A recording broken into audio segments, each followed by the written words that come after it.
The sample retrieval campaign is the first stage of JET decommissioning for the tokamak. During this campaign, we have deployed the remote handling system to remove 60 or so samples from the vessel, to do remote inspections and to understand what the vessel looks like at the end of the successful DT3 campaign. That enables us to now proceed with the planning for the future decommissioning. We had started to consider the needs for remote handling as a major element of the decommissioning programme going back to 2016. And for us, preparing for the sample retrieval campaign was really the first stage to prove that the technology choices that we'd made between 2016 and 2024 were appropriate, that they were going to operate reliably, to give an opportunity for the operators to train and to use them in anger, and to really start setting ourselves up properly for decommissioning. Some of the tiles you have to take out in specific order. You have to take one tile to remove another one, so obviously that's all planned in advance. It's a combination of having the equipment ready, so that task module's loaded, as well as the sequences and scheduling to actually carry out the tasks. Obviously for sample retrieval, we weren't installing tiles, we were taking them out, so all of the sample tiles that came out went into those task modules or those trays, and then they went out into the ISO container.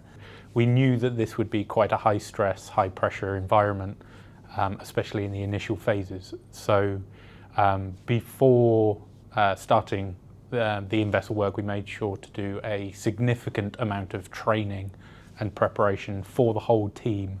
We train our operators initially on offline equipment, so simulated, and then we move them on to real-world equipment when they've shown a suitable level of awareness of the risks involved. And as part of that training, we do deliberately ask them to do things that are at the edge of what is considered appropriate and safe.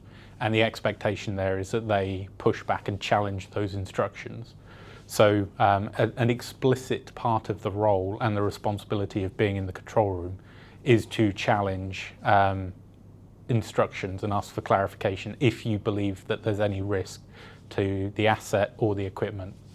And that was a key part of our preparation and our training. Rover is our remote handling operations VR system, and it allows us to visually see what the boom system is doing inside. It allows us to be able to visualize where the system is in the space, and it also allows us to adapt and understand the working environment in a virtual world. And it also gives us additional information, like if we want to find out what tile names are or where they are, you know, we use the rover model to be able to interrogate those tiles and also find those tiles. So one of the key parts of making it through a shift is you make sure that everyone's engaged, and you can do that either by moving to different stations in the control room, or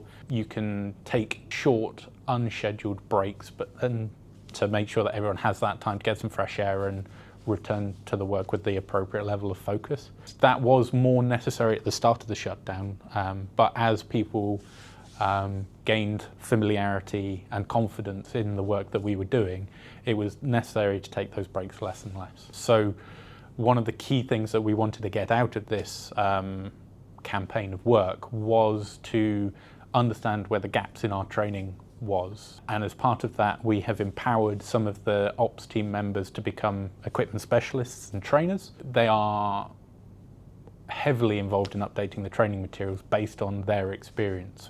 We think that it's of huge benefit to us as a team and as an organisation to have our training materials being reviewed by the team who have just completed the sample recovery shutdown. Sample retrieval was a huge success. We managed to deploy the remote handling system. We have removed over 60 samples from the vessel. We've demonstrated new capabilities and technologies.